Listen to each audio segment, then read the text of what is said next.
Setelah Perang Dunia Kedua, dengan munculnya dua negara adidaya baru, yakni Amerika Serikat di Barat dengan ideologi liberalisme, sementara Uni Soviet di Timur yang berideologi komunisme. Pada masa Perang Dingin, secara terang-terangan kebencian Barat pada Uni Soviet dengan kebijakannya untuk membendung penyebaran komunisme.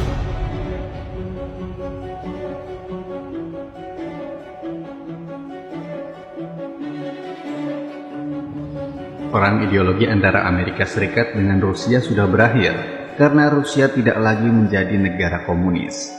Pertanyaan di sini ialah, mengapa AS masih membenci dan memerangi Rusia? Di sini fakta berkata bahwa ideologi bukan satu-satunya yang membuat Barat, terutama negara adidaya Amerika Serikat, membenci Rusia. Jawabannya ialah rasa iri terhadap negara Rusia yang luas dan kaya akan sumber daya alam. Rasa iri Barat terhadap Rusia sudah muncul sejak dulu, seperti yang dijelaskan sebelumnya dalam landasan teori Heartland-Mackinder. Seperti yang saya jelaskan sebelumnya dalam landasan teori Heartland-Mackinder. Dalam menjelaskan landasan teorinya, sudah kelihatan jelas sifat iri Barat terhadap Rusia yang kaya akan sumber daya alam dan berpotensi menjadi negara adidaya, sehingga perlu dicegah dengan cara ditahan agar imperial Rusia tidak meluas wilayahnya lagi dan mengambil wilayah jajahan mereka. Karena pada masa itu ialah masa imperialisme, yakni masa penjajahan, yang mana negara-negara penjajah saling berebut dan mempertahankan wilayah jajahannya, tapi tetap saja mereka menyalahkan Rusia dengan mempropaganda. Padahal imperium terluas pada waktu itu ialah Imperium Britania Raya dan bahkan memecahkan rekor sebagai imperium terluas sepanjang sejarah. Kemudian pada masa adidaya Mamarika dengan ideologi liberal dan sistem ekonomi kapitalis ini, strategi eksploitasi atas wilayah-wilayah yang kaya sumber daya alam memainkan peran kunci. Sebenarnya ini sama saja dengan kolonialisme tersembunyi yang dilakukan secara halus terhadap wilayah-wilayah yang kaya akan sumber daya alamnya.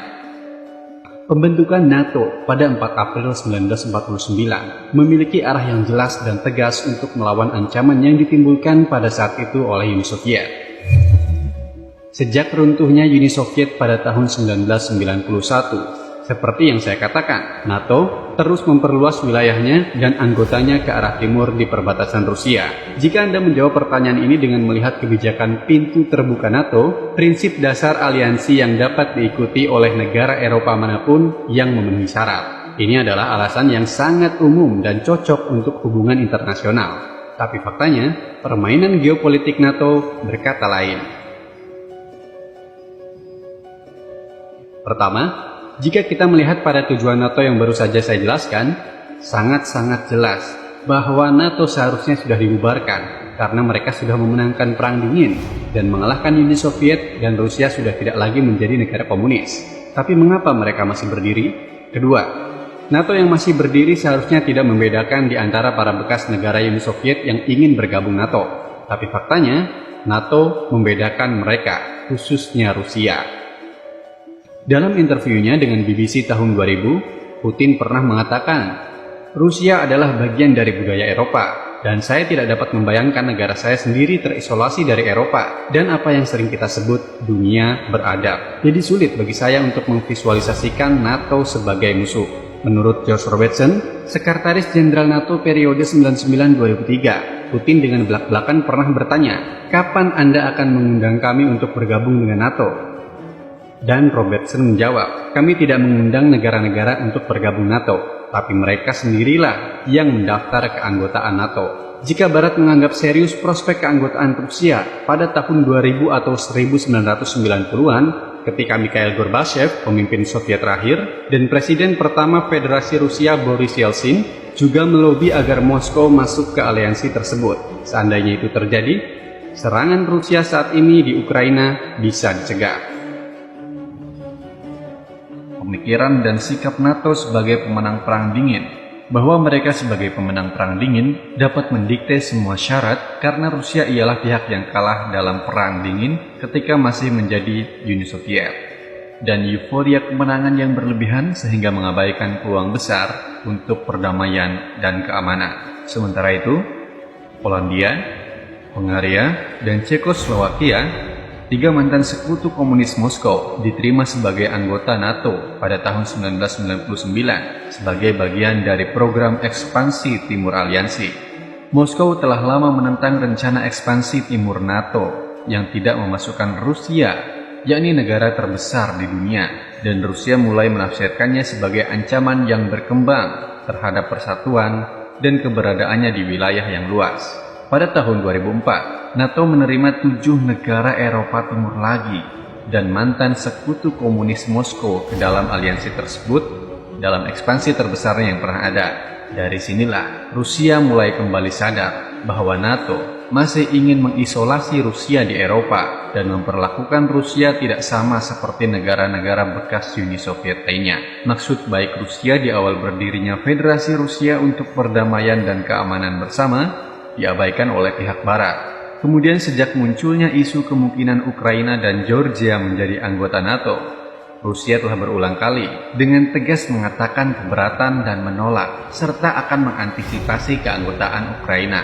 Pada akhir KTT NATO di Rumania tahun 2008, Presiden Rusia Vladimir Putin mengatakan bahwa Moskow akan memandang ekspansi ke timur oleh aliansi Barat NATO sebagai ancaman langsung. Dalam interviunya oleh Sky News pada 23 Desember 2021, sebelum Rusia melakukan serangan besar-besarannya ke Ukraina, Presiden Rusia Vladimir Putin pernah menegaskan bahwa wilayah Rusia yang sangat luas ini, yang mana Rusia sebagai negara terluas di dunia, membuat Barat sangat iri dan Amerika Serikat masih berusaha untuk memecahkan Rusia menjadi beberapa negara. Kebencian Washington terhadap Rusia memiliki sejarah panjang sejak tahun 1918 ketika Presiden ke-23 Amerika Serikat Woodrow Wilson mengerahkan lebih dari 7.000 tentara ke Siberia sebagai bagian dari upaya sekutu untuk memutar kembali pencapaian revolusi Bolshevik. Kegiatan pasukan ekspedisi Amerika yang tinggal di negara itu selama 18 bulan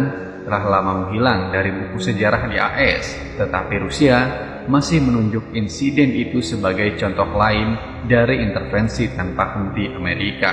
Seorang mastermind geopolitik Amerika Serikat, Zbigniew Brzezinski, dalam karya besarnya, buku The Grand Chessboard, Brzezinski menekankan bagi Amerika, hadiah geopolitik utama adalah Eurasia, dan keunggulan global Amerika secara langsung bergantung pada berapa lama dan seberapa efektif dominasinya di benua Eurasia dipertahankan.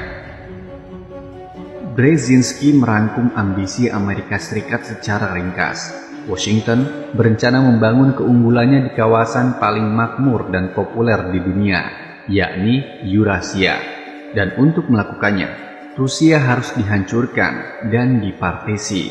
Para pemimpinnya harus digulingkan dan diganti, dan sumber dayanya yang besar harus dialihkan ke cengkraman besi transnasional global yang akan menggunakannya untuk melanggengkan aliran kekayaan dari timur ke barat. Dengan kata lain, Moskow harus menerima perannya yang sederhana dalam Orde Baru sebagai perusahaan gas dan pertambangan de facto Amerika Serikat. Amerika Serikat tidak pernah menyimpang dari tujuannya untuk melenyapkan negara Rusia. Ini terbukti dalam strategi keamanan nasional yang baru-baru ini dirilis bersama dengan laporan Kongres berjudul Persaingan Kekuatan Besar Terbaru.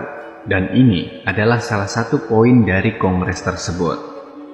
Tujuan AS untuk mencegah munculnya hegemoni regional di Eurasia meskipun sudah berlangsung lama, itu adalah pilihan kebijakan yang mencerminkan dua penilaian.